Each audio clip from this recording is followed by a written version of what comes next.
67 Estados miembros de la Organización de las Naciones Unidas siguen criminalizando la homosexualidad.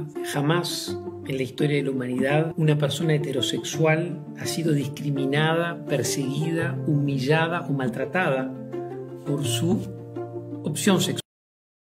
En Honduras es prohibido el matrimonio igualitario, el cambio de nombre, el cambio de género, la adopción. Antiguamente la idea era excluirte, irte a vivir al bosque, irte a vivir a la mar, irte a vivir a alguna especie de excluido. Yo como persona trans que viví invisible por muchos años, creo que un armario abierto es reconocer quién eres, cómo eres y por qué eres.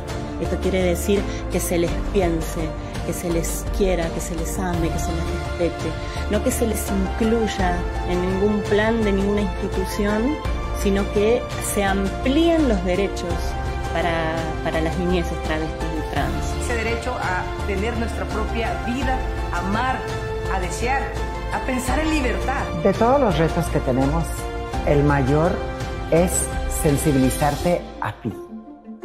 Comunidad LGBTQ, más tú, accionemos juntos.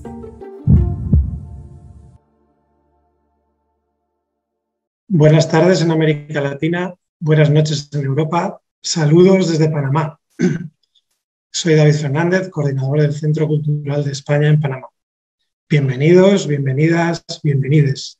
Gracias a todas las personas que nos acompañan en esta nueva jornada, la tercera de los encuentros y mesas de diálogo de Armarios Abiertos, activismo LGTBIQ+ en Iberoamérica. Y gracias también a los y las participantes por aceptar nuestra invitación. A lo largo de este mes venimos presentando la segunda edición de Armarios Abiertos, un encuentro digital organizado por la Red de Centros Culturales de la Cooperación Española, con la colaboración del Centro Niemeyer en Avilés, Casa de América en Madrid y la Academia de España en Roma. Con esta nueva edición de Armarios Abiertos nos sumamos a las diversas actividades programadas en el marco del Día Internacional del Orgullo LGTBIQ+ y la Agenda 2030, con una programación que pone énfasis en el activismo en Iberoamérica y el mundo. Con este encuentro, además de consolidar el compromiso de la Red de Centros Culturales con la comunidad y reivindicar una cultura tolerante y respetuosa con la diversidad sexual, queremos visibilizar la diversidad de las realidades LGTBIQ+, promocionar y apoyar a artistas y creadores del colectivo y tejer redes entre iniciativas de diferentes países.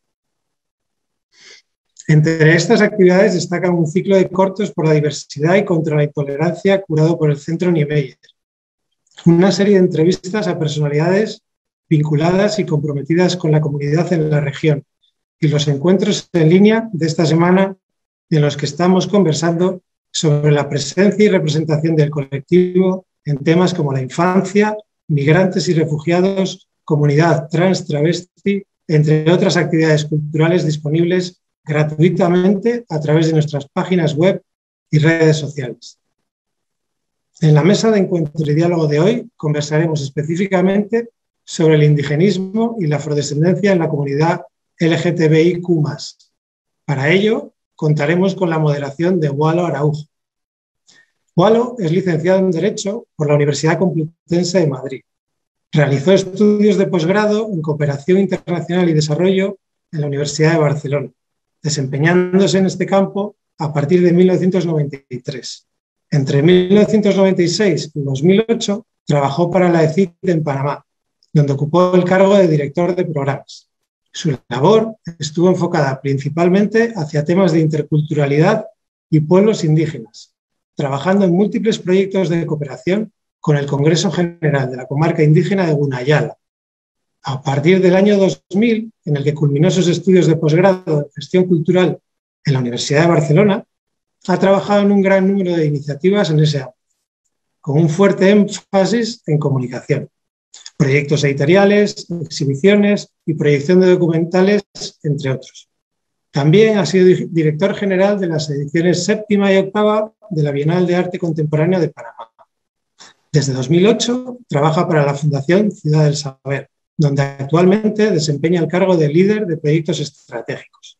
Le doy la bienvenida y le cedo la palabra a Agualo Araujo para que sea él quien presente al resto de participantes de la tercera mesa de Armarios Abiertos.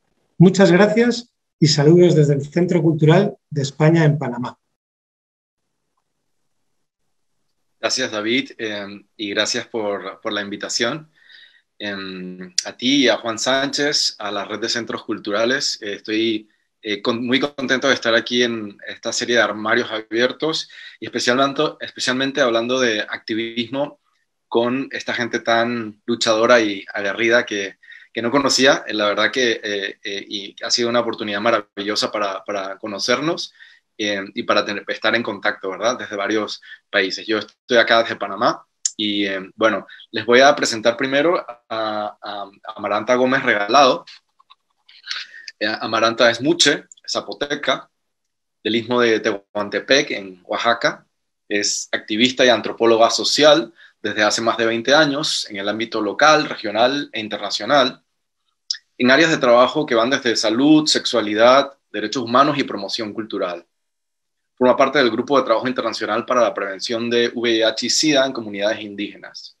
Fue co-directora del Fondo Internacional para Personas Trans entre 2014 y 2017 y es catedrática del título de Expertos Indígenas de la Universidad Carlos III de Madrid, España. Amaranta, bienvenida a esta charla. Gracias, Gualo. ¿Qué tal? Buenas tardes a todas, todos. Un placer estar en esta tarde aquí. Tenemos unas imágenes aquí que vamos a compartir. Muy bien, adelante. Bien, no sé si vayas a presentar a todos o nos vas a ir presentando a cada uno y exponer. Sí, la idea es que presentes tú primero y después presento a los siguientes. Bien, bueno, pues muchas gracias por la invitación. La verdad es que cuando me han invitado me ha gustado mucho la posibilidad de poder conversar. Y comenzaré diciendo que para mí es importante traer junto con las otras organizaciones. Tengo problemas voy a apagar la cámara porque la conexión no es muy buena, pero entonces, lo que yo les decía hace identidades de género, identidades diversas al interior de los pueblos indígenas, es una oportunidad importantísima para poder entender los procesos históricos, la cultura de la que emanan, de la que vienen, porque eso cruza el sentido de etnicidad, cómo se cruza la etnicidad con la diversidad sexual y las identidades de género, pero también cómo nos empieza a proponer el hecho de empezar a hablarlo, colocarlo, a pensar en la consolidación de una etnocartografía de las identidades de género indígenas. Y eso me parece muy importante porque nos coloca la posibilidad de empezar una dialéctica intercultural entre las diferentes identidades de género alrededor del mundo, como las muxes a la cual yo pertenezco, o junto con las isras en la India, los Fa'afafine en la Polinesia, los Tu'et Spirit en Canadá, los Sumegit en Panamá, en los pueblos Kuna, los Tepupillán en Argentina, los Machihueyén en Chile. Estas identidades nos permite en este momento tratar de empujar hacia esta dialéctica de la cual podemos aportar desde diferentes lugares. Y sobre todo porque lo que nos agruparía de muchas maneras es la protección de nuestros derechos humanos. De ahí que la necesidad de hablar sobre estas identidades en la escena cultural mexicana, boliviana, latinoamericana en nuestra región. Primero, porque hay un devenir histórico de la cual hay que dar cuenta para comprender estas realidades. Lo segundo, pienso que la importancia de poder hablar sobre identidades de género es porque estas identidades son preexistentes a la sopa de letras LGBTTI. Porque además lo LGBTI no es suficiente para poder dar cuenta de razón de estas realidades diversas. Y porque además hoy en día hay cuerpos e identidades de género indígenas que están interpelando a sus sociedades, a los estados, a los movimientos sociales y a nosotras mismas, nosotras y nosotros mismos nos está interpelando como instituciones, como personas. Para entender eso, muchas veces decimos o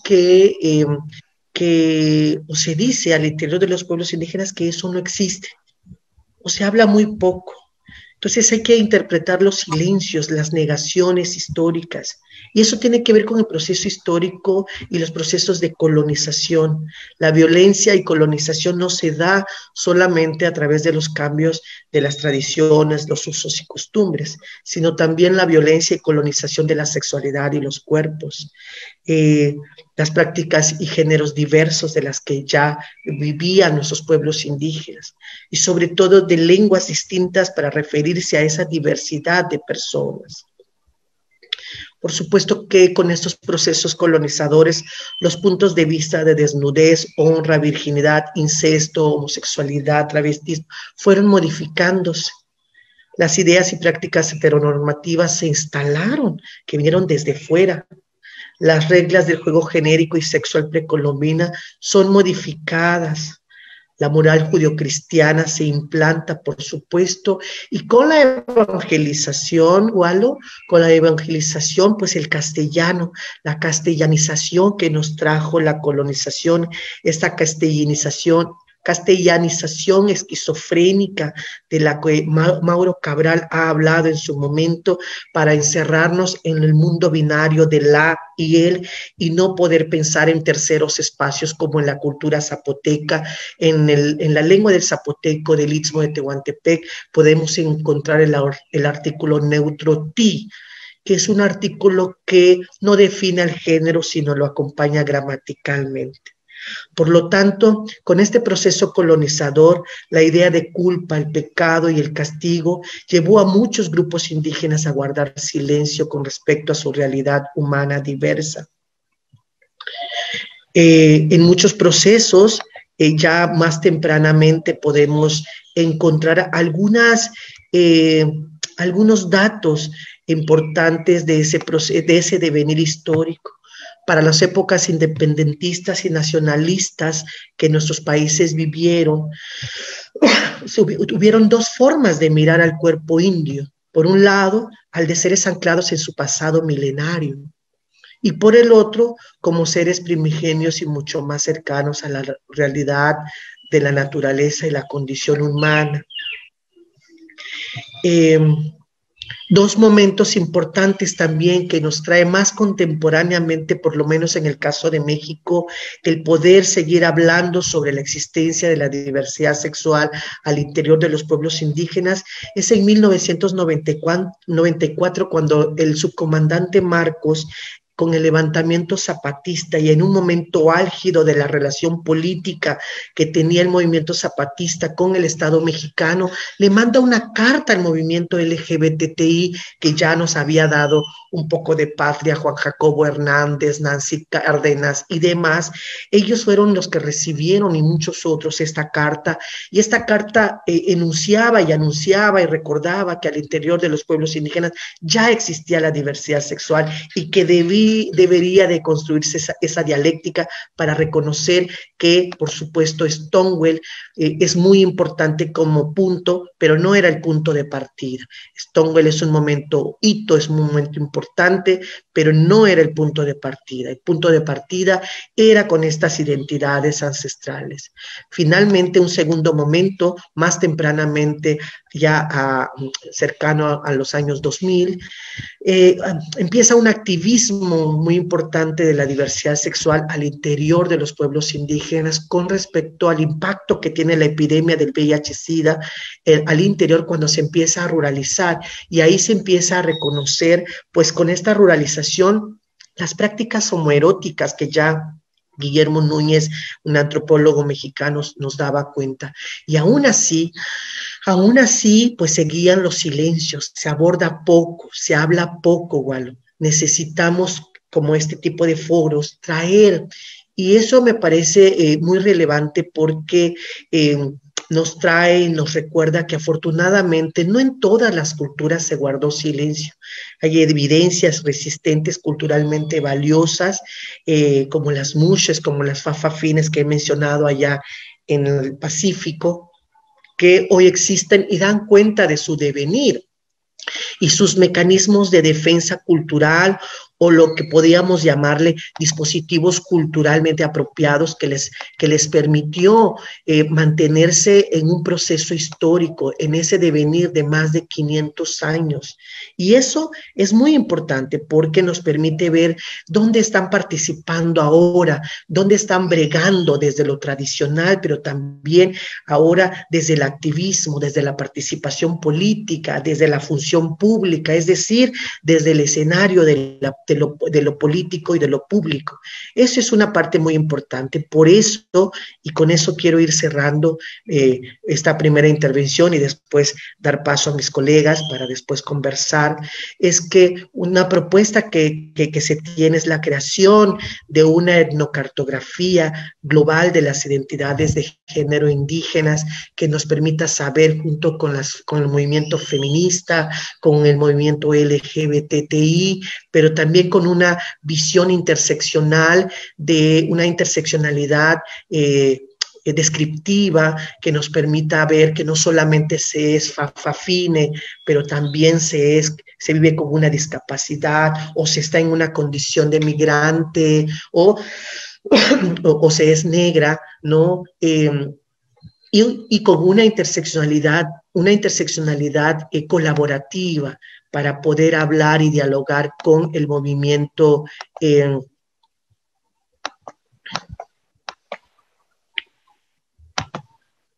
Hola. ¿Te escuchamos, Amaranta? Sí, con el movimiento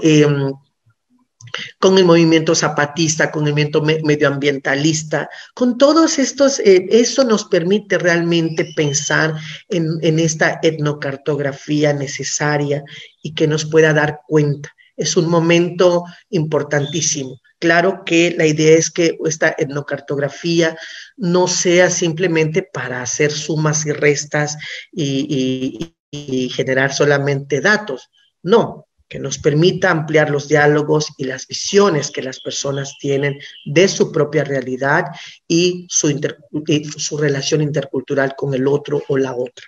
Gracias. Muchas gracias, Amaranta. Y súper bien no consumiste ni 10 minutos. Así que así está muy bueno porque así nos da tiempo al final para conversar un poco más cuando terminemos las intervenciones. Así que muchas gracias, Amaranta. Se te oyó perfectamente con la cámara apagada, porque sí parece que había algún problema, un pequeño retraso cuando la tenías encendida. Y aparte pero porque ha estado lloviendo mucho, el ambiente no ayuda mucho. Mil disculpas, pero bueno, lo voy a aprender ahora y gracias. Muchas gracias. Bueno, vamos ahora con Kevin Roig, desde Uruguay. Hola, Kevin. Bienvenida. Kevin, para quienes no lo conozcan, es un polifacético artista afro-uruguayo que se autodefine como queer, ladyboy, travesti y masculino-femenino. Es una de las figuras más destacadas de la escena underground y del movimiento glam pop de su país. Muy bien. Su activismo comenzó muy temprano, en 5º grado de la escuela primaria, cuando fue acosado por una maestra racista y homofóbica junto a otros compañeros, quienes se movilizaron para lograr su destitución. Y lo lograron, por cierto. Kevin se enorgullece de ser la única cantante rapera transexual en dirigir una cuerda de tambores y en encabezar un grupo de candombe. Kevin, tienes la palabra. Hola a todos, ¿cómo están? Bueno, ¿me escuchan? Sí. Te escuchamos. Bien. Primero que nada, agradecer la convocatoria del Centro Cultural de España y también un placer compartir con tantos activistas de tantos lugares diferentes, así que de verdad que una emoción. Siento como que estuviéramos todos en un gran evento, lo estamos virtual, pero siento como que estuviéramos todos ahora realmente en una sala, conociéndonos y bueno, increíble todo. Bueno, yo simplemente anoté como algunos puntos que quería tocar porque me gusta mucho el ser así natural, decía, y estaba maquilladísima. El ser natural en mi expresión y el poder realmente decir lo que siento en este momento. Entonces, como uruguaya en realidad vengo a proponer en esta mesa un breve resumen de lo que nosotros hemos logrado como activistas negros, afrodescendientes y diversos en un país que ha sido muy difícil poder manifestarnos, donde durante los años de represión las compañeras fueron perseguidas, donde perdimos muchas compañeras y seguimos perdiendo hasta el día de hoy. En un país donde alcanzamos ley de matrimonio igualitario, legalización de marihuana, ley integral para personas trans, aborto legal, siguen pasando igualmente cosas, no es todo, si bien somos un país pionero en derechos para las personas, todavía nos queda un gran trabajo por hacer. Por eso este mes del orgullo también lo vivimos como entre celebración y también un año más de pandemia donde las personas LGBT y sobre todo los artistas, hablo por también mi área que es el arte, venimos luchando incansablemente ya desde antes del coronavirus y con esto fue ¿qué es esto? Donde nos queda como última escapatoria usar los medios, las redes sociales y los medios digitales y cuando llegamos ahí nos encontramos con mucho comercio, mucha propaganda, mucha publicidad y mucha homofobia en las redes sociales. Entonces, otra vez la herramienta que tengo para sobrevivir, otra vez ahí tengo que volver a pelear con mi militancia o volver de vuelta a responder comentarios, a bloquear gente. Entonces, cada paso que damos siempre estamos con la lanza, como los indígenas y como los africanos, con la lanza en la mano y el escudo porque de eso también se trata nuestra militancia. Nos convertimos en militante por eso, porque día a día estamos siempre construyendo. Y ayer hablaba una compañera sobre esto y es real. Un militante no tiene tiempo. Es increíble. Bueno, no me voy a ir por las ramas. Quería decir también que en esta lucha de la conquista de derechos y de la codicia ilimitada del mercado también para las personas diversas LGBTI+,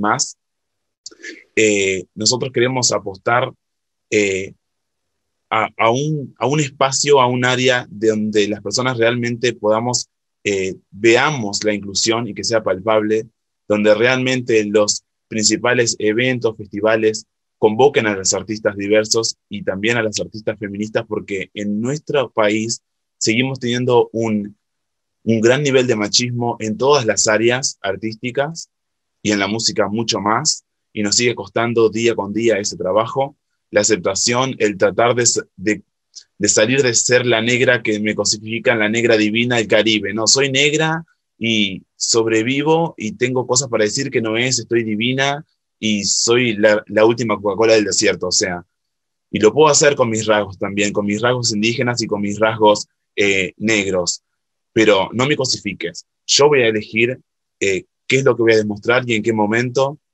Entonces tenemos que tener bien en claro, y también las jóvenes, hay muchas drags nuevas, muchos artistas nuevos, LGBTI+, drags, gays, que también muchas veces se empiezan como en eso de mostrarme ya y el destape total y de salir del closet también se empiezan a generar imágenes y cosas que son muy frívolas, que en realidad la comunidad estamos necesitando bajar a tierra cosas más reales. Divina el brillo, divino el glamour.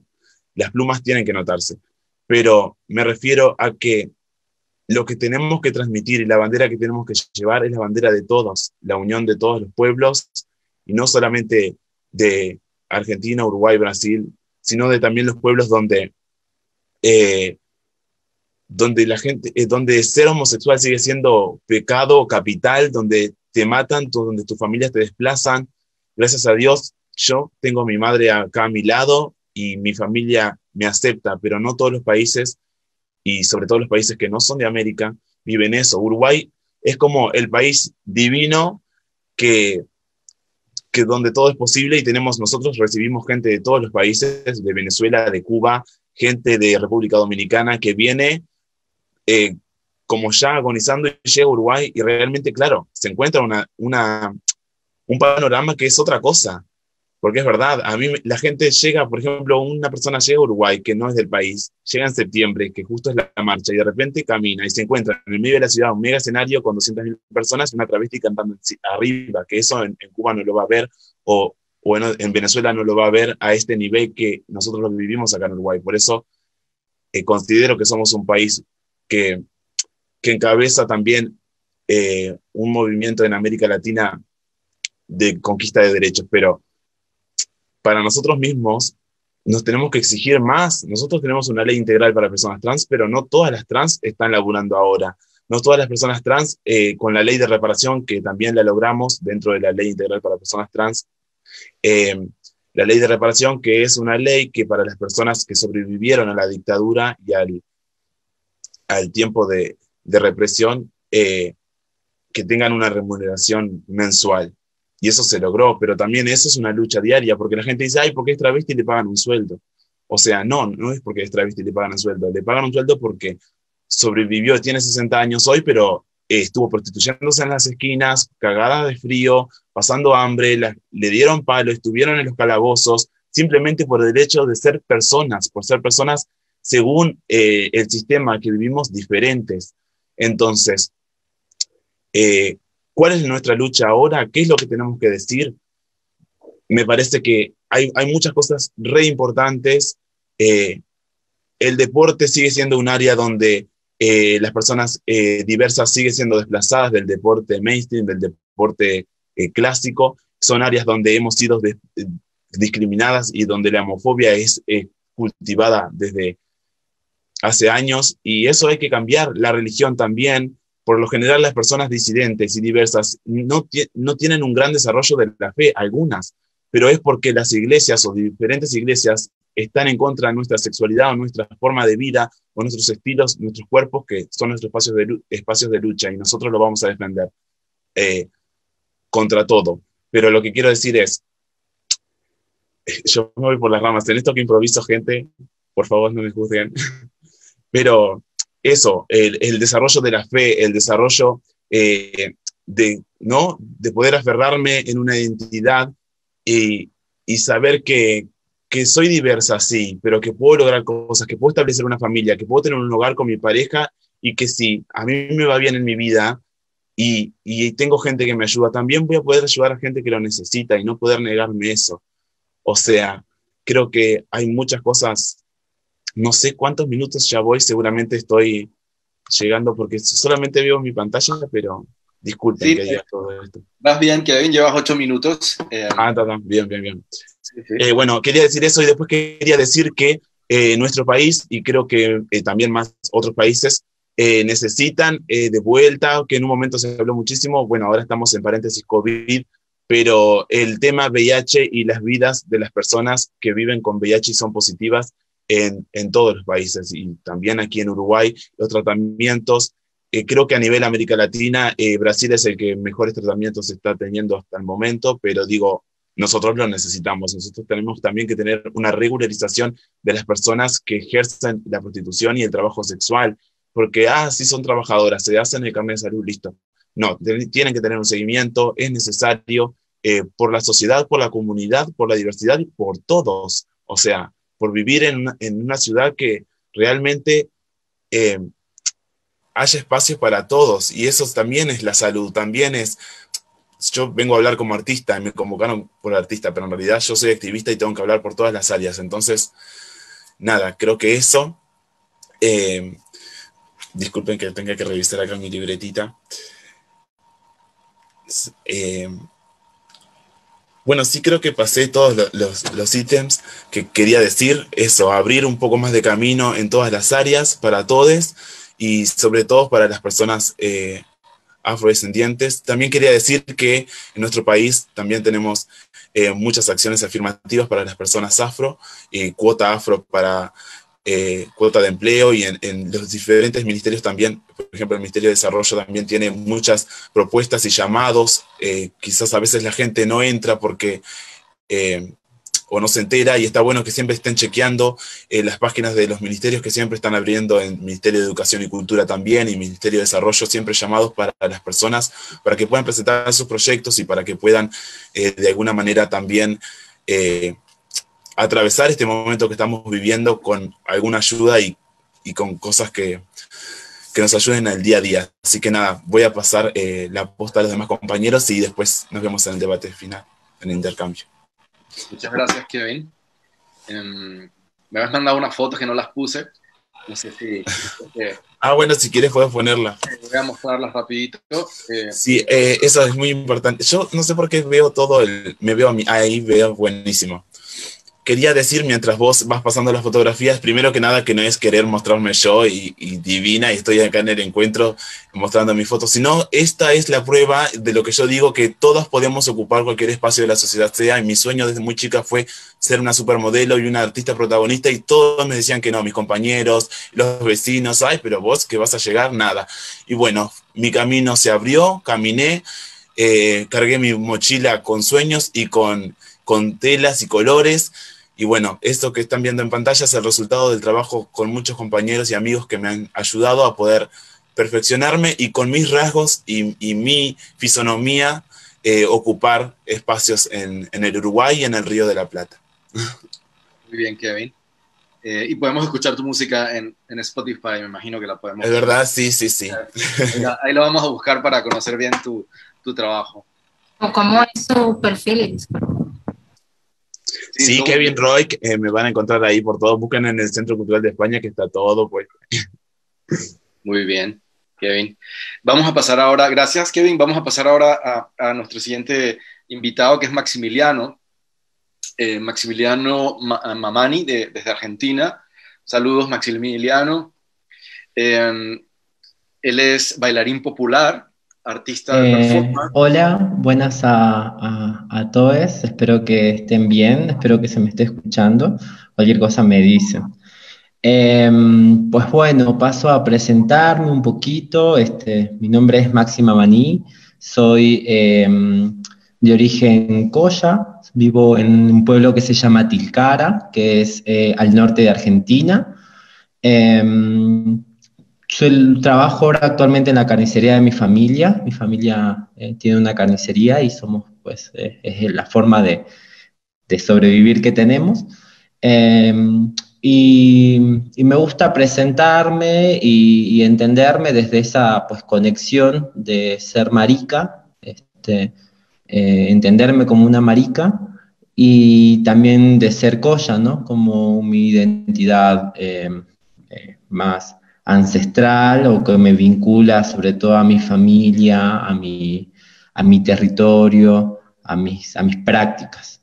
Y quería empezar un poco por allí, sobre todo porque en particular no soy ese rostro argentino que se suele mostrar como imaginarios, ¿no? Desde la historia argentina hasta incluso desde la televisión argentina, la farándula argentina, los políticos argentinos siempre tienen un rostro que es un rostro más blanco. Y creo que es importante decirlo porque esta mesa en particular fue la intención ser un poco más separatistas y poder hablar entre nosotras, y las realidades que nos toca de ser LGBT, pero sobre todo además vinculada a nuestro origen racial, hasta nuestro origen territorial, hacia nuestra construcción más ancestral. Y a mí en particular eso es algo que me ha conflictado mucho tiempo de mi vida, porque lo argentino siempre se construye desde una estética blanca, desde una reproducción blanca, formas de sentir, de vivir, de entenderse, la historia, las formas, son de esa construcción y de ese corte colonial. Y allí es lo paradójico, ¿no? Argentina en particular, y hace muy poquito se celebró la implementación del cupo laboral trans para las personas trans en Argentina. Ya tenemos la ley de matrimonio igualitario y también la ley de identidad de género en Argentina, y en ese sentido es como muy interesante pensar que lo LGBT en Argentina está como sumamente instalado en la política y en la construcción de políticas públicas, ¿no? Pero a la vez, hace 2 semanas, un poco más o menos, el presidente en una conferencia de prensa sale a decir que los argentinos bajamos de los barcos. Y en ese sentido, como, ¿qué pasa con nuestras identidades indígenas en Argentina? Y ese es como para mí un punto más importante para hablar, porque lo LGBT como dispositivo se ha implementado de una forma efectiva en Argentina, lo que no quiere decir que la implementación de las leyes sea efectiva.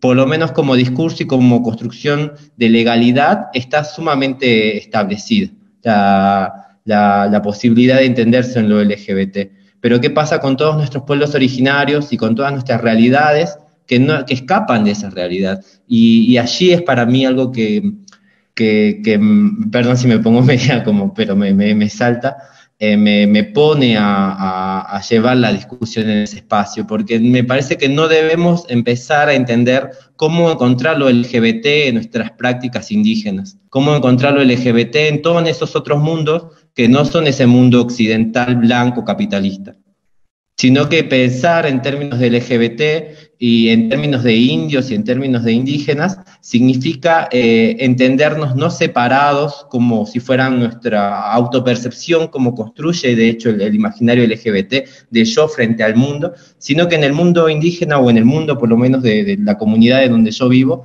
es más colectivo.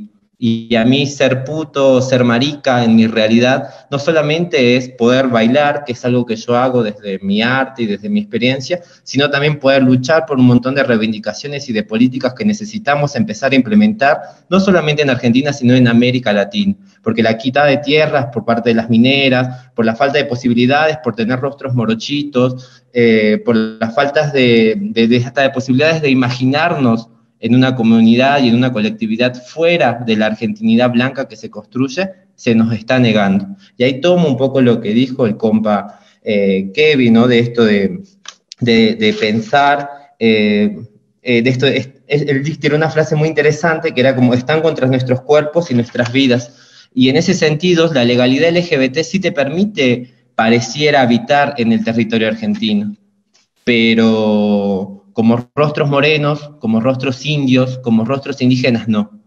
Porque nuestros rostros están negados en las posibilidades de imaginar la historia argentina, de imaginar presidentes indios, pensar presidentas indígenas, de pensar imaginarios estéticos de arte, indígenas, indios, morochitos. Y allí me parece que es importante poder empezar a pensar un poco o aportar desde ese lado esta conversación, ¿no? Poder entender que la intención no es involucrarnos al mundo LGBT. Lo LGBT como dispositivo ha sido una construcción que también viene de lógicas occidentales, y que también lo que ahí se forma y se construye y se acuña y se reproduce ahora en lógicas del capitalismo como una especie de entretenimiento y de consumismo. Y nosotros como indios, como indígenas, o como morochitos, o como marrones, queremos un poco también denunciar esas realidades. Porque mi intención no es entrar en ese dispositivo LGBT y que ellos sean mucho más abarcativos, sino poder pensar cómo lo LGBT, si también fue una implementación y una activación política a nivel global para entender nuestras identidades, no lo está pudiendo hacer. Porque nuestras identidades van mucho más que eso, va mucho más que una autopercepción. Nuestras identidades como indios o como morochitos está más vinculada a un procesos históricos mucho más antes. Como decía Maranta, no solamente el punto de origen, el mito de origen tiene 50 años en Stonewall, sino que tenemos 500 años de resistencia frente a la colonialidad y tenemos muchos más años anteriores de otras invasiones que se han habido en Latinoamérica. Y en ese sentido me parece que de allí estaría bueno empezar a discutir o aportar desde ese lado, que es desde donde yo lo vengo pensando, de cómo podemos empezar a pensar y a construir ahora lo LGBT. Lo LGBT no que empiece a absorber y a volver a construir la idea del ciudadano moderno, capitalista, que tiene leyes y que tiene posibilidades. En el mundo de las comunidades tenemos una lógica más comunal, más colectiva. Tenemos una propia forma y una propia posibilidad de construcción de la norma, la posibilidad de nuestra construcción de cómo percibirnos y de vincularnos frente a nuestro ambiente, frente a nuestro territorio. Eso sería para mí interesante pensar ahora en estos nuevos paradigmas de lo LGBT. Lo LGBT como posibilidad diferente, como posibilidad que no nos venga a enseñar cómo ser lesbianas, gays, bisexuales y trans, y que nos enseñen las formas y las luchas que debemos llevar, sino que esté mucho más anclado a nuestras posibilidades como latinoamericanos en un principio, pero a la vez como indígenas y como indios, en donde nos ha tocado vivir. Porque de esa forma podemos empezar a ser más parecidos a nosotras mismas y a nosotros mismos. De esa forma, no va a pasar ese proceso de desapegarnos de nuestra cultura, ¿no? Pareciera que es un poco así como esta migración obligatoria de acercarme a entenderme como gay, pero alejarme de mi mundo, de mi ancestralidad, de mis rituales, de mis prácticas, de mis cantos, de mis danzas. Pensar lo LGBT en estos términos y en estas posibilidades tendría que podernos abrazar en todas esas diversidades y en todas esas pluralidades de formas de entendernos. Eso era por ahí lo que me parecía que quería un poco compartir. Muchas gracias, Maximiliano. Muy interesante lo que planteabas y muy bien el uso del tiempo. Vamos muy bien, así que nos va a dar tiempito luego para que los compañeros y las compañeras reaccionen. Estamos muy aplicados, Walo, estamos bien aplicados, no creas. No tengo ni que moderar ya. Bueno, vamos ahora con Javier de Carrington, que nos acompaña desde Honduras. Hola, Javier. Javier es gay, de sexualidad disidente, fundador y director de la asociación Iguales. Javier, como activista LGBTIQ, está especializado en derechos sexuales y reproductivos y es actor en formación, licenciado en psicología. La asociación Iguales realiza defensoría de los derechos humanos, trabajando los ejes de salud mental en personas de sexualidad diversa, identidad diversa, así como de incidencia política, prevención de las ITS, salud sexual integral y atención psicológica. Fue precandidato a diputado en las elecciones primarias de 2021 del Partido Libertad y Refundación, y actualmente trabaja en formación en temáticas de desplazamiento con ACNUR. Es voluntario activo de OFRANE, la Organización Fraternal Negra de Honduras. Bienvenido, Javier. Hola, Walo, ¿qué tal? Muy buenas noches a todas, todos y todes. Definitivamente es un espacio sumamente importante para mí, así que valoro la invitación que me han realizado, ¿no? Pues para iniciar quiero mencionarles, ¿no? Y ponerlo un poco en contexto acerca de lo que es la negritud hondureña, mostrarle un poco acerca de la realidad de lo que es, qué es lo que se vive, ¿no? De ser una persona con negritud en toda la parte del Caribe, y creo que en algunas partes, pues en su determinado momento, pues Marianela, vamos a compartir algún tipo de realidades, ¿no? Muy similares. Y es que la historia garífuna comienza, ¿no? En 1635. Desde ese momento hasta la actualidad, hablando un poco acerca de la historia, podemos ver historias de lucha, historias de resistencia, de reivindicación. Podemos ver también una lucha, ¿no? Por la constante descolonización acerca de lo que tiene que ver todo con lo afrodescendiente. Cabe mencionar, ¿no? De que, para ponerlo en un contexto, yo escucho las luchas de mis compañeros, de mis colegas, yo escucho los desafíos, escucho todos los logros que ha tenido el Cono Sur, y para nosotros aquí en Centroamérica, definitivamente, Walo, tú creo que también me vas a acompañar en esto, tú sabes de que la realidad aquí y la brecha es sumamente alta, ¿no? Entonces, desde cualquier espacio, desde cualquier interseccionalidad que representemos, es una brecha sumamente alta, sumamente áspera, pero lo importante no es mantenernos reivindicando, ¿no? Y hablando un poco acerca de la interseccionalidad, como ser un hombre gay garífuna, podemos ver, ¿no?, de que la lucha ha sido constante. Podemos ver también de que ser afrodescendiente y ser gay en Honduras representa un reto sumamente alto, un reto de resistencia, un reto donde día con día venimos y decimos, bueno, soy gay porque lastimosamente aquí en Honduras, porque cabe mencionarlo, ¿no?, a pesar de que Honduras es un país caribeño,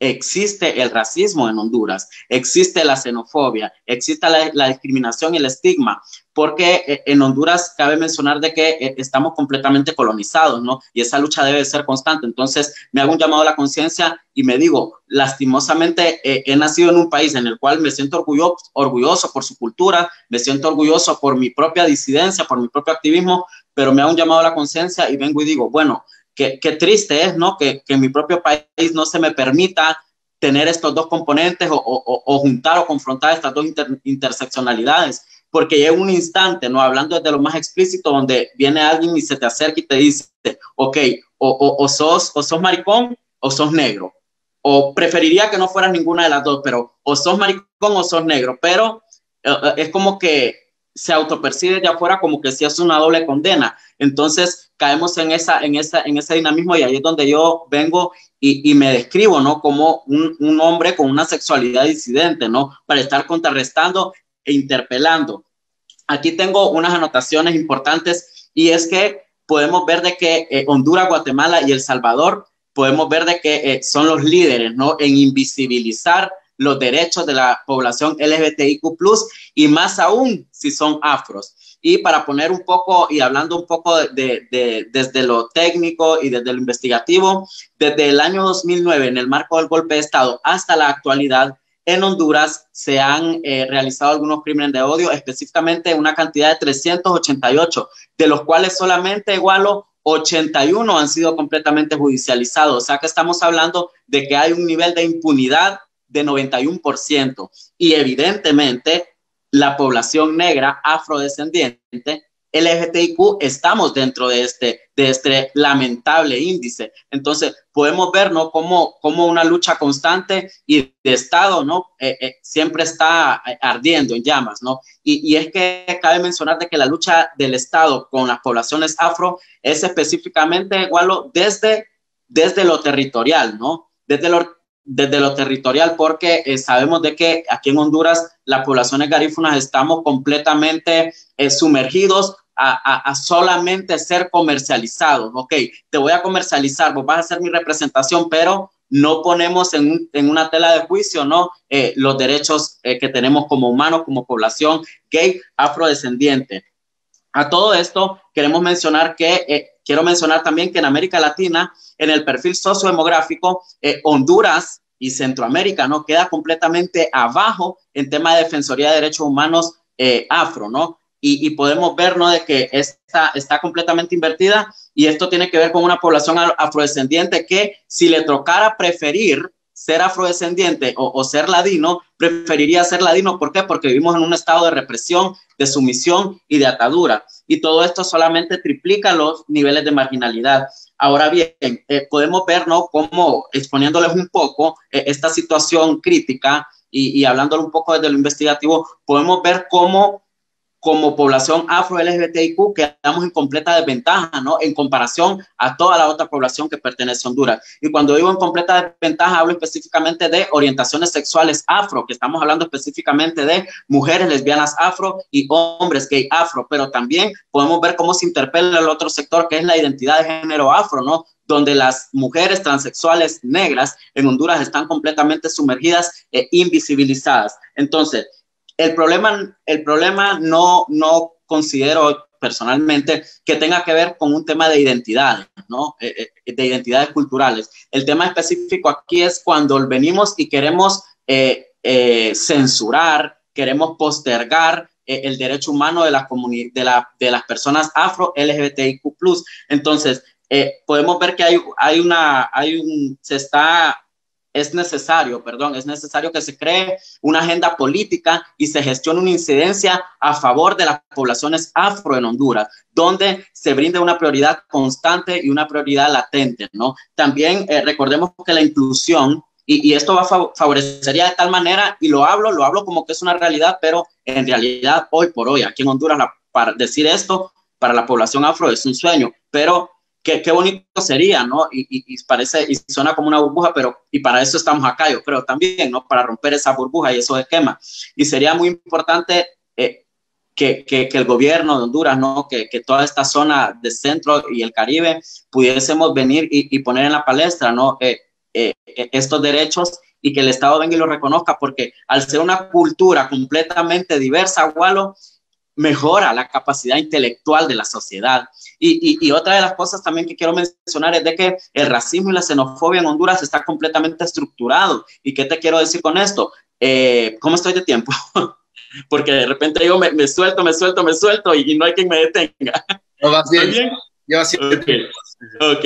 Entonces, podemos ver de que el racismo y la xenofobia, ¿no? Y la homo, lesbo y transfobia es un organismo que está completamente estructurado, y cuando hablo que está completamente estructurado, estamos hablando, ¿no?, de que estamos completamente invisibilizados desde aquellas esferas y estados del poder, ¿no? Y cuando hablo de que estamos estructurados es de que esto llega hasta el ser individuo, ¿no?, que pertenece en la sociedad. Y con eso te puedo dar miles de ejemplos, ¿no? O sea, desde el más explícito, que es como un acoso o un insulto en la calle, como hasta el más implícito, ¿no? Ya sea por tu identidad negra, donde la persona, el individuo te ve, asume, te minimiza con la mirada, te quita espacios de participación. Entonces, estos son algunos detalles. Y podemos ver, creo y considero que el contexto de discriminación y estigma en toda América Latina creo que tiene un núcleo de poder y creo que se maneja, ¿no?, en las mismas normas. Lo que sí considero es que depende del sector, es que de repente se ramifica un poco. Claro, en Honduras es cuando hablo de ramificar, pues encierra todo, pero de repente en una República Dominicana no puede estar más potenciado el tema de salud y limitación en los derechos de salud de las personas afro. En Uruguay podemos ver alguna invisibilización de parte de los artistas. Entonces, la discriminación es constante, solo que a veces puede ser, tiene que ser ramificada, ¿no? Porque recordemos también de que como estamos completamente adoctrinados, ¿no? Y tenemos esta lucha constante por decolonizarnos, hay personas que practican la discriminación, el estigma, la xenofobia, y no saben que lo están practicando. Entonces podemos ver cómo estamos completamente sumergidos en un sistema donde todo lo normalizamos, donde queremos invisibilizar a aquel que es sexualmente diverso, pero también que es sexualmente, donde su sexualidad es sexualmente cultural, por decirlo así. Vamos a ver otras anotaciones que tengo por aquí también y que quiero dejarlas en claro y me gustaría mencionarlas. Es la batalla es constante de los afro-LGBTIQ, específicamente, que el movimiento ladino pues sigue creando censura, ¿no?, desde el sistema estructural. Ser afrodescendiente LGBTIQ, lo que mencionaba al principio, es un tema de resistencia aquí en Honduras. Walo, tú sabes que la realidad en los países de Centroamérica es sumamente dura y sumamente compleja cuando hablamos de temas de migración, de crimen de odio, etcétera. También identificar, ¿no?, el fortalecimiento de las disidencias sexuales y culturales y el fortalecimiento de la interseccionalidad también. Y por último, para que ya quedar en la disciplina que han tenido mis compañeros también, mencionar, ¿no?, de que la lucha debe ser constante por una identidad cultural diversa. Entonces, con esto yo cierro un poco para luego ahondar con mis colegas. Muchas gracias, Javier. Se me ocurrieron muchas cosas mientras hablabas y muy interesante también lo que vi en tu biografía, que estás trabajando con poblaciones migrantes y desplazadas. Luego tal vez nos puedes contar un poquito más de eso. Ahora les presento nuestra última panelista. Es desde República Dominicana, desde Santo Domingo. Marianela, si puedes prender tu cámara para que te vean el público. Marianela Casal, bienvenida. Es abogada feminista con más de 15 años de experiencia de trabajo por la justicia social, sexual, económica y la eliminación de la violencia de género.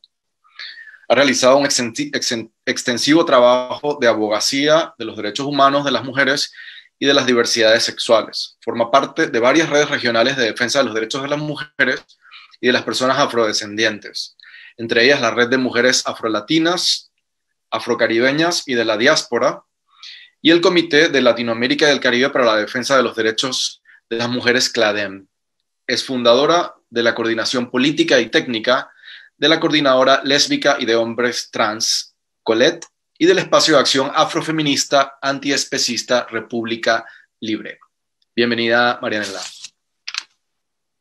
Muchísimas gracias, un privilegio para mí poder compartir esta mesa con personas que acabo de conocer y estoy maravillada de escuchar, y espero que sea una oportunidad para hacer lazos y conspirar esta mesa para a lo mejor crear al menos contenido a favor de los derechos humanos desde un enfoque desde Pachamama.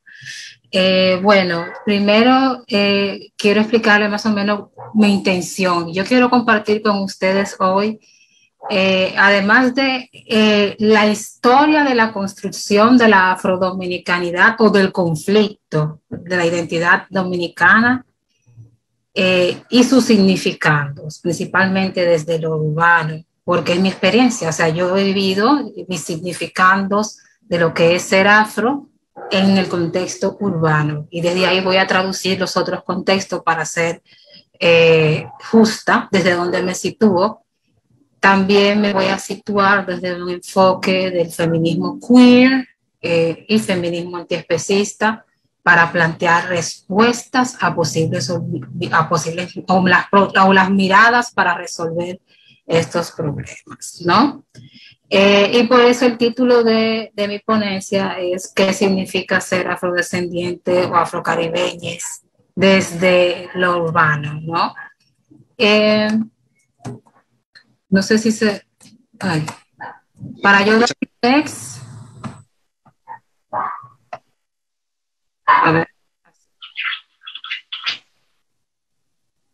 Perdón, que quería un poco presentar mi espacio. Yo trabajo mi discurso del feminismo queer y antiespecista, como había dicho el compañero, desde República Libre, que es un espacio creado por lesbianas y aliadas y aliados para trabajar el tema de derechos humanos, diversidad sexual, la afronegritud, y también buscamos promover iniciativas de feminismo antiespecista, promoviendo educación, promoviendo el desarrollo de contenido en redes sociales para desarrollar la política del buen vivir y la ética animal. También utilizamos elementos culturales y los elementos urbanos y del hip hop para trabajar y hablar con las juventudes o las poblaciones. República Dominicana actualmente, según el Censo Nacional, es del 2010, tiene una población mayoritariamente joven. Somos en total 9 millones de personas, mayoritariamente, no sé si se ve, perdón, mayoritariamente de mujeres y con un 50 de hombres con un 50% y de mujeres jóvenes con un 49%. La capital, Santo Domingo, es una capital muy saturada, hay muchísimas realidades por todo el fenómeno de los 90 y 80 de migración a raíz de las crisis de la inflacionaria y socioeconómica que devastó el campo y se agrandó Santo Domingo, y es una gran ciudad que tiene varios municipios donde entonces comienzan a converger y a transformarse el hábitat humano, urbano. Luego está la población diversas que comienzan a manifestarse con mayoritaria prominencia a partir de los años 97, 98, en especial la población LGBT, comenzó a hacer un trabajo de desafiar el imaginario público y hacer visibles. Entre los principales indicadores, estándares con el tema de las juventudes principalmente o de la población dominicana, afrodominicana, actualmente tenemos una alta tasa de deserción escolar, más de 189,000 estudiantes abandonaron las aulas para el 2019.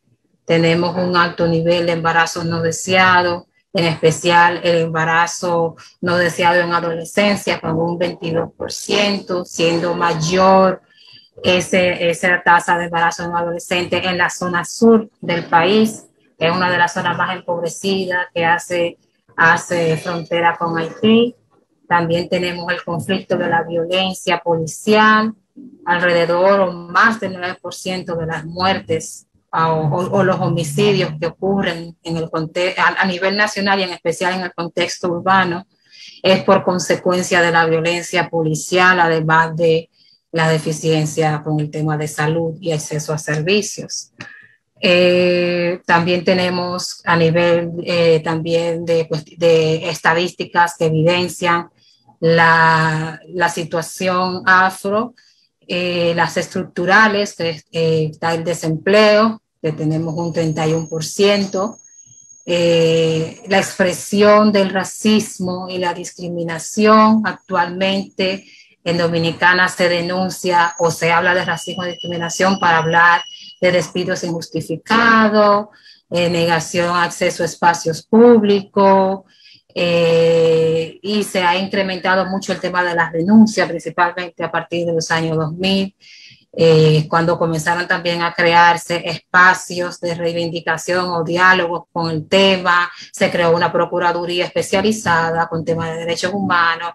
Entonces sociedad civil hemos comenzado a perder miedo y a comenzar a crear la cultura de la denuncia, y eso ha ayudado mucho a visibilizar el tema de la lesbofobia también, y de los crímenes de odio, que más de 12 al año o cada 2 años se pueden contabilizar. Actualmente la organización rebasa, más adelante voy a pasar datos específicos sobre el estado del arte de la población LGBT, pero esa organización ha podido registrar más de 49 casos y solo 5 han podido ser judicializados. Ya ustedes se imaginan cómo ha sido el tema de acceso a justicia y el manejo del sistema judicial dominicano. Pero para poder seguir hablando de los significandos de lo que es ser afrodominicana o afrocaribeña, yo quiero volver atrás un momento y reflexionarles sobre cómo fue el proceso de construcción de esta identidad, que nace a través del conflicto, un conflicto latente que a veces se manifiesta, como hoy en día, con la crisis del río Masacre que tenemos actualmente, una crisis a nivel diplomática, donde la República de Haití tiene un presumible proyecto de desviar el cauce del río Masacre, que es un río muy importante porque alimenta la mayoría de los riachuelos y de la parte de la zona fronteriza. Se elevan esas tensiones y comienzan también los discursos de negación de lo afro, de negación de los migrantes y los discursos de extrema derecha también, y se comienza a cuestionar las identidades. Entonces, quería un poco reflejar el porqué, y es porque la República Dominicana, según dicen diversos intelectuales, se construye como idea de nación o su identidad a partir de un cruce español, africana e indígena, que luego comenzó a manifestarse principalmente en los esclavos de los ingenios en el siglo XVI. Y en esa collage de compra y de creación de ingenios a partir de la esclavización negra, se comienza a crear la división étnico-política y cultural de la población dominicana, surgiendo también el tema de las tensiones de raza y clase para comenzar a ordenar en los estratos sociales de la República Dominicana. Para entender esto, tendríamos que hacer un análisis desde la protología de la nación dominicana para poder entender bien el conflicto racial dominicano y por qué siempre vive en tensión con la cuestión Haití. Esto es porque nosotros venimos del simple reconocimiento nada más de que venimos de una potencia mundial que fuimos cedidos a Francia a través del Tratado de Basilea, lo cual creó un sentimiento de adaptación muy difícil, con resistencia, y luego pasamos a ser haitianos. Luego de eso se generó una especie en el imaginario y en las narrativas dominicanas, una especie de añoranza a ser cedidos de nuevo al Estado o al modelo de sociedad de España. Otro momento importante fue el proceso de independencia que tuvimos con Haití en el 1844, que fue un proceso bastante sangriento que siempre se vive retomando y usando como argumento para seguir alimentando la resistencia a una mirada de hermandad con Haití. Hubo esa experiencia de la crueldad y la batalla de las expediciones de Dessalines y los intentos de Soult y de Pierrot de retomar los terrenos en República Dominicana también, lo cual generó un sentimiento hasta ahora de una supuesta conspiración para que se una la isla. Luego comienza esta construcción de proyecto de independencia y de Estado o filosofía duartiana de nación, que comienza a levantar un discurso en rechazo y odio a esa nación que tenemos al lado y a describirlo como una amenaza eminente, y por eso comenzar a plantearse crear un Estado federal, y ahí comenzaron las luchas por crear un Estado federal o estatal. Luego viene la tesis de Américo Lugo, que comienza a crear un pensamiento dominicano más racializado, creando estratificación y colorismo en el país, y también comenzó a crear también esa reivindicación de ese pensamiento, los sentimientos de xenofobia y de rechazo de las migraciones. República Dominicana, luego de que se libera se sale del proceso de esclavización, que se comienzan a incluir en la economía de forma más activa los esclavos afrodescendientes, comienza también a crearse nuevas identidades o tipos de negros y de blancos, porque se crea también un mestizaje con los haitianos y también los dominicanos, y esa tensión del criollo con dominicanos y criollo con españoles, o criollo de razas afrodescendientes múltiples que se crearon dentro de los ingenios, y se comenzó a crear ese colorismo y tonificación y negación de lo que sí es negro y lo que sí es blanco. Y por eso tuve que en Dominicana hay muchos tipos de negritudes, ¿no? La negritud, negrito blanco, claro, negrito jabao, indiecito, que son como un lenguaje que se va manteniendo. Yo sé que se estará pasando el tiempo y que se refleja mucho en lo urbano. También comienza a surgir el tema de la sexualización de la negritud y del cuerpo negro y de la mujer afrodominicana, y comenzar a ver el cuerpo negro y de la mujer negra a partir de su reproductividad, nada más, su capacidad de mantener la hilaridad histórica y la reproducción étnica o racial también, y no a verla como una sujeta también de cambio con historicidad. Y se comenzaron a construir discursos también machistas de la visión de la sociedad dominicana y de la mujer negra, que solamente es sexualizada, que solamente es un producto que sirve para el cuidado, y hacer una valoración de la mujer con mayores ascendencias o características fenotípicas españolas, como la más dedicada, la más adecuada para trabajos que no tengan que ver con el hogar, y se comenzó también a crear esa narrativa y esa creencia dentro de los mismos negros. Por eso aquí tenemos la cuestión de negros contra negros también.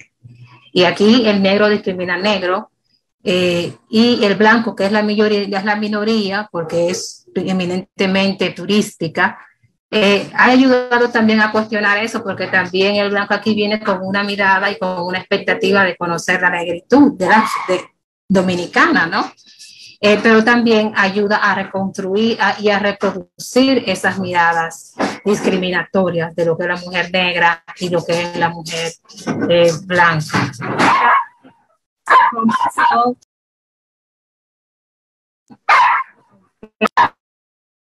Marianela, si te parece, vamos terminando para poder comenzar. Ok, bueno, pues, quería pasar ahora un poco sobre la situación de la población afro, el LGBT de la República Dominicana, unos slides que les puse.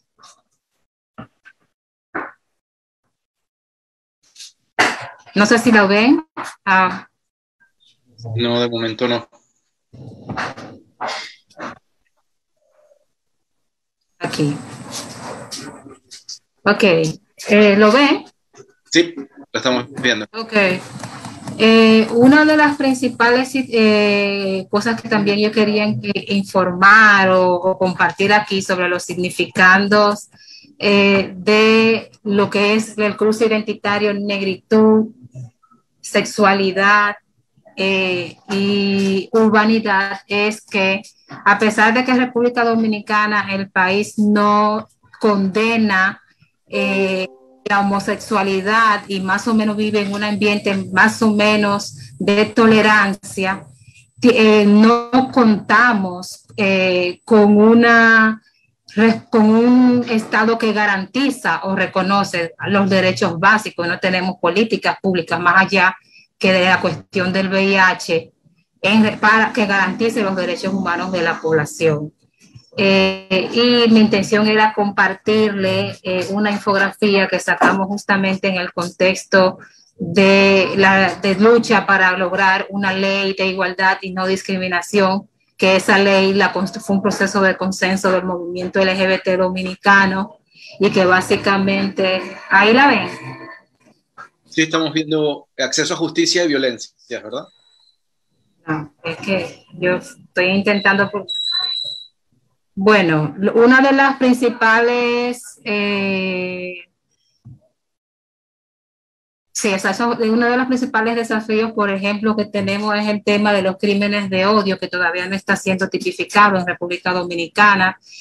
Hasta la fecha del 2006 al 2020 contamos con 49 muertes. El 40% de las personas trans han expresado que han tenido conflicto con la policía. El 43% de las personas trans expresa tener discusiones familiares a causa de su identidad de género. Hay un alto nivel de depresión y de enfermedades mentales en la población LGBT a causa de esa tensión.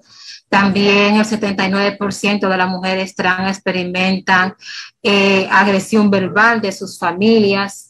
Y también existe lo que son las violaciones y agresiones correctivas contra lesbianas, hombres trans y mujeres queers. También existen lo que es la prohibición de acceso a espacios públicos, principalmente de diversión, a personas que sean presumiblemente LGBT o queer identity. Aquí todavía existe la tensión de tu poder en un espacio público expresar afecto en tu pareja. Existe el apresamiento de personas por verse muy homosexuales, expresando afecto. Aquí hemos tenido experiencia, por ejemplo, en nuestra propia zona rosa, porque no han cerrado todos los bares, no contamos con bares y no han forzado vivir la noche o ser lúdicos en un parque que se llama Parque Duarte, que está en la zona colonial, y ahí hemos experimentado que la Junta de Vecinos ha logrado que se nos niegue el acceso a un parque público, que se construyan narrativas con componentes de medios de comunicación inscritas nacionales como el Listín Diario, que comenzaron a hacer narrativas en periódicos y artículos satanizando la comunidad, diciendo que regábamos el VIH, que promovíamos la delincuencia, y esto queda impune con un apoyo y un discurso bien violento y de odio generado también por líderes religiosos, que queda impune. Y esas son de las cosas, vaya para cerrar, que nosotros queremos sancionar y controlar con la propuesta de ley de igualdad y no discriminación que estamos empujando hoy en día. Muchas gracias, Marianela. Si quieres dejar de compartir pantalla para que podamos ver a los otros y las otras ponentes. Pues si les parece también, gracias a todos y a todas por las presentaciones. Mucha información que procesar, ¿verdad? Muchas realidades distintas, algunas cosas en común también, ¿verdad? No sé si alguno o alguna quiere levantar la manito para reaccionar a las presentaciones. ¿Quién quiere hacer algún comentario? Amaranta, no sé si quieres tú reaccionar a lo que hemos escuchado esta noche. Si no se anima ninguno, pues puedo darle yo. Kevin. O Amaranta, ¿ibas a hablar tú? Dale, Amaranta. Kevin, adelante. Dale, Kevin, pues. Tu micrófono. Perdón, disculpen. Sí, se habló tanta cosa interesante que seguramente todos tenemos muchas cosas para decir, pero ahí la compañera hablaba antes y también Javier dijo de la cosificación de las personas afro, ¿no? Que siempre tenemos que ser, esperan algo de nosotros, ¿no? Tenemos que ser como, en cuanto a los artistas, sos afro, tenés que ser un afro como Beyoncé o Rihanna para ser aceptada. Ya si sos muy negra, amor, ya sos la negra. O sea, y con eso también, como hablaba la compañera de República Dominicana, Marianela, lo de, por ejemplo, a nosotras las mujeres trans, o las travestis trans, negras, por lo general, y las que son trabajadoras sexuales más, hay mucha cosificación, ¿viste? Con eso de la especulación sobre el tamaño de los genitales y también sobre la virilidad de los negros, de los hombres negros también, ¿no? Y entonces, acá tenemos un compañero, Will Chocolate, que es actor porno también y es negro, y también ha sufrido mucho acoso mediante las redes y todo, por todo lo que los demás pretenden de nosotros, y la gente no ha comprendido que cada cuerpo es individual y que cada construcción es personal y es única. Es como, no sé, hay tantas cosas súper importantes que dijeron los compañeros sobre nuestros cuerpos que me pareció que, bueno, por suerte esto va a quedar, así que lo vamos a poder subrayar y volver a compartir. Pero eso, que acá también la compañera decía que claro, el Estado no nos provee la libertad. Vivimos en democracia y libres, sí, pero nuestra libertad está condicionada por la opinión de los demás que son nuestros pares que conviven con nosotros, las personas de nuestra sociedad, que reaccionan negativamente cuando ven dos hombres que se besan o dos mujeres que se besan y comienzan a agredir en los lugares públicos. Pero no crean que porque acá en Uruguay tenemos políticas públicas afirmativas y todo, eso no pasa. Miren qué pasa. A mí me corrieron de una plaza niños y padres a pedradas. Nos apedreaban como fuera María Magdalena. Y está el video en internet. Es porque decían que yo no podía estar en la plaza porque había niños. Y porque yo era una cosa que ellos no sabían lo que era, como lo degenerado, el desgénero, ¿no? El degenerado en el sentido de que fuera de género, fuera de condición, fuera del molde, no, muy negro, una nariz muy de boniato, parece indígena, mirá, o sea, la gente te dice eso, ja, mirá, parece un indígena, y se ríen, como que te insultan y que piensan que vos te lo vas a tomar a mal porque tenés el pecho salido, o sea, mi fisonomía es totalmente, o sea, 2 metros de negra, pecho salido, bracitos ultra finos, o sea, todo en mí es los rasgos que ellos no quieren ver, como también decía el compañero de Argentina, O sea, no somos carita de Cris Morena de televisión, de telenovela súper divinas. No, somos personas diferentes y disidentes y tenemos nuestros rasgos, sí, y por suerte hay mucha gente que ha entendido esto y, por ejemplo, otra de las cosas que nuestra ley trans traía consigo era lo de la cirugía estética y todo, que hay mucha cirugía estética y sé que en República Dominicana también ilegal y cosas que se hacen domésticas y que eso no se controla y que ahí también se pierden vidas. Y bueno, seguiría hablando, pero ya vi ahí una señal, así que paso a la posta para que sea dinámico. Bien, muchas gracias. Amaranta, no sé si quieres completar algo tú antes de darle la palabra a Javier, que levantó la mano. Sí, y me disculpo porque tengo que retirarme ya y tengo otra participación en un foro también. Yo quería rescatar dos cosas. Uno, me parece que mucho de lo que se ha dicho aquí pues nos toca de construir mucho de esos pensamientos heredados, que muchas veces también lo repetimos, a manera de autocrítica, lo repetimos, lo reproducimos, y eso también hay que traerlo aquí. Y tenemos una gran oportunidad, yo creo que la gran oportunidad que nos ha ofrecido justamente Kimberly Crenshaw, cuando nos plantea la visión de la interseccionalidad. Ella hablaba sobre esta oportunidad de pensar en la interseccionalidad descriptiva, ¿no? Que no basta ser mujer, sino también se es negra, se es migrante, se es con discapacidad y una serie de condiciones que lo que hacen es mostrar esta vinculación de realidades que están conectadas entre sí y que están basados en un mismo marco de opresión. Creo que eso es básico e importante. Pero más allá de esa interseccionalidad descriptiva, tenemos que corrernos hacia una interseccionalidad colaborativa, le llamo yo. Es decir, necesitamos aliarnos con otros movimientos en América Latina. Lo afro se cruza con lo indígena, con la migración, con las discapacidades, con muchas realidades. Porque cierto es que la queja pues, está bien, la denuncia está muy bien, pero tenemos que tener una capacidad creativa de imaginar de cómo queremos mejorar condiciones, reivindicaciones en nuestra región latinoamericana. Y solo para llamar un poco mi atención con mi compañera Amani en Argentina. Cierto es que no queremos que el movimiento LGBT se convierta en el movimiento o que hable a nombre propio. Pero yo sí creo que no hay que perder de vista esa interseccionalidad colaborativa.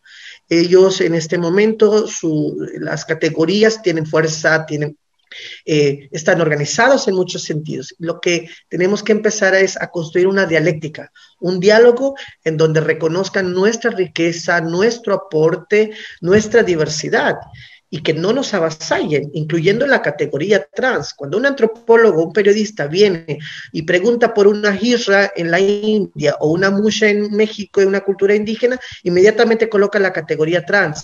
No somos trans, pero tampoco voy a negar que la categoría trans es una categoría política potente, que está en la legislación, que está en los discursos, que está en la política pública, y eso es muy importante. Entonces, creo que vamos a tener que ser capaces de revertir eso y de reinventar y de construir nuestros propios parámetros y nuestras propias realidades que no nos acomodan, pues.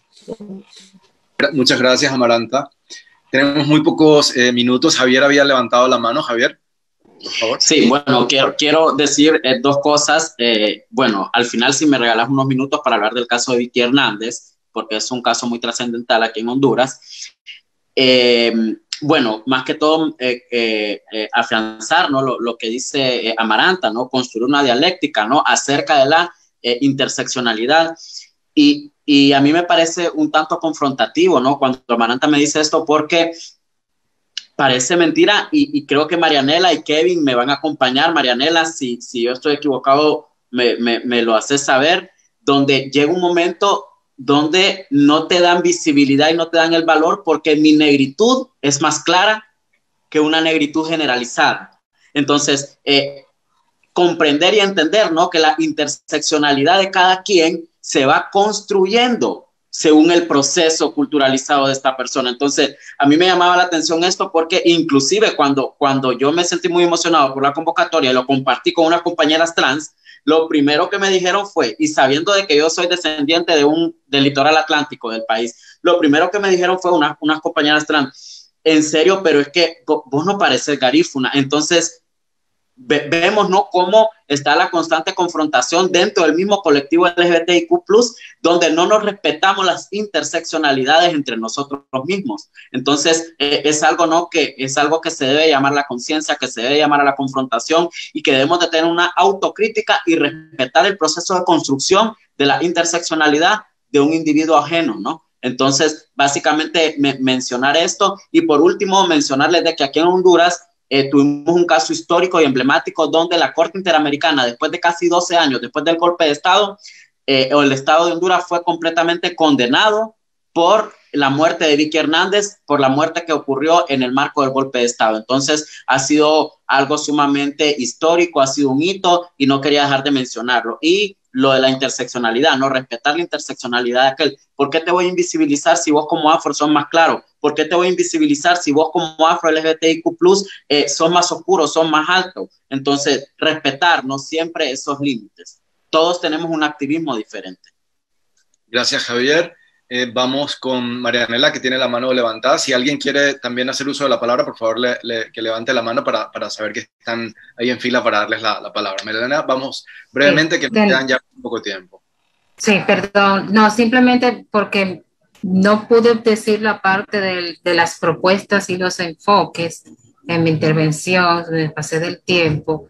Quería conectarlo con este debate que surgió ahora, el tema de las interseccionalidades, porque mi identidad es muy interseccional. Yo soy un ser interseccional, queer, y desde ahí también yo me relaciono con el movimiento LGBT, el movimiento afro, el movimiento feminista, porque lo humano es interseccional. Y nosotros nos relacionamos en función al otro y a lo otro, y el otro. Yo creo que debemos de hablar desde ahí siempre. Y por eso para mí la respuesta es el feminismo queer, el activismo queer, que es el más amplio, que es el que más abre la puerta para el diálogo, interidentidades, y también reconoce la construcción del otro. Entonces, para mí, si se crean espacios de convergencia entre movimientos, tiene que ser desde el discurso de lo interseccional, que es el discurso que el movimiento afro, desde mujeres afro, como dice la compañera, ha siempre trabajado, inclusive para poder negociar con las feministas blancas. Entonces, creo que debemos de respetar esa herramienta política, esa metodología política. Nosotros como movimientos de Afro-Latinoamérica y también de pueblos originarios del sur, tenemos que hablar desde ahí, porque también dentro de las interseccionalidades yo puedo entender cosas que, por ejemplo, yo hasta ahora no entendería de una persona carnicera, porque mi feminismo y mis interseccionalidades y mi activismo y mi realidad no lo acepta, lo ve como opresión, porque yo desde mi interseccionalidad entiendo la opresión de otras especies y entiendo mi privilegio como ser humano, porque mi feminismo y mi activismo no es antiesclavista y antirracista, dice que yo soy víctima de un sistema de opresión heteroblanco, antropocéntrico, que lastima a la Pachamama, que va en contra del buen vivir, que invisibiliza la diversidad, que quiere heteronormar, que quiere hacer como una especie de aglomeración de identidades y de definiciones de lo que es humano para a través de ahí manipular. Entonces yo creo que crear nuestras propias instituciones, nuestras propias narrativas y nuestras propias identidades y respetar las interseccionalidades y desde ahí trabajar. Porque yo sí estoy dispuesta a trabajar aquí, por ejemplo, a partir de un discurso que una, no que divida o que quiera colonizar. Muchas gracias, Marianela. Maximiliano, ¿quieres para ir cerrando, quieres hacer un comentario tú, una intervención tú? Sí. Bueno, me he quedado pensando varias cosas. Me parece muy Primero y antes de todo agradecer pues al espacio, por si ya es como las últimas palabras.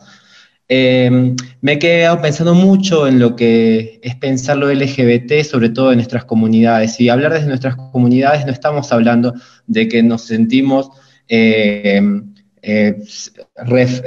referencia a lo que fueron nuestras prácticas. Las comunidades originarias y los pueblos originarios y la comunidad indígena de mi familia, de mis parientes, de mis personas cercanas, vivimos y existimos en el presente. No somos pueblos preexistentes tampoco, somos pueblos que vivimos en la actualidad y que nos entendemos y que estamos pensando en otras posibilidades de mundo. Y en ese sentido, lo LGBT puede ser una posibilidad de intersección en la medida de que no vuelva a ser una práctica colonizante frente a nuestras realidades. Y eso es algo que me parece que está bueno que quede en la posibilidad de pensarnos y sobre todo en lo que se celebró en esta vinculación de pensar lo indio, lo indígena y lo LGBT, ¿no? En nuestras realidades existen posibilidades de pensarnos diferente a la heteronorma, pero la heteronorma es otra construcción de nuevo de la colonialidad. Todo ese dispositivo se implanta y se impone desde esas mismas realidades. Entonces lo LGBT para mí sí es una posibilidad de pensar de una manera más plural, pero hay que tener cuidado de que esa pluralidad pueda realmente tener ese abrazo y esa construcción que no sea desde la centralidad. Si el centro va a venir a enseñarnos cómo ser LGBTs a las orillas, a los espacios rurales, al ser latinoamericano, vuelve a ser otra práctica colonizante. Yo creo que eso para mí es algo importante. Yo también entiendo lo que es la interseccionalidad y la posibilidad de pensarnos en esas vinculaciones, pero hay que entender que también todas esas conceptualizaciones y toda la construcción de discurso que se puede hacer desde esas conceptualizaciones también tiene un corte académico y también tiene un corte académico colonial. Entonces yo no hablo desde allí, yo hablo desde mi realidad y desde mis prácticas y desde mis posibilidades, en donde entiendo que lo LGBT puede ser un gran motor, una gran bandera y una gran posibilidad de existencia, pero a la vez puede ser también una posibilidad de opresión frente a nuestras realidades que no se entienden en lo LGBT. Un montón de realidades que no pueden existir en un dispositivo que se implemente en lo LGBT. Tensionar lo LGBT también permite pensar lo LGBT desde otra forma, desde otra realidad, para que sea más parecidos a nosotros. Solo eso. Muchas gracias Maximiliano. Quiero dar las gracias a todos y a todas por sus estupendas intervenciones, mostrando como la diversidad también de maneras de vivir el activismo, ¿no? y las etnicidades diferentes. Dar las gracias a la red del Centro Cultural de España por esta plataforma, porque este año también han ofrecido este espacio que creo que no existía antes, ¿no? Para una mesa como la de esta noche, y sobre todo al público que ha estado todo este mes, ¿verdad?, participando en todas las actividades de los centros culturales de España a través de este programa Armarios Abiertos. Y bueno, nos quedan muchas cosas para conversar, pero bueno, ya el puente está hecho, ¿verdad?, entre nosotros y nosotras, y será un placer seguir con esta conversación con todos y todas ustedes. Buenas noches y ahí seguimos en contacto. Hasta luego, que pasen muy bien todos.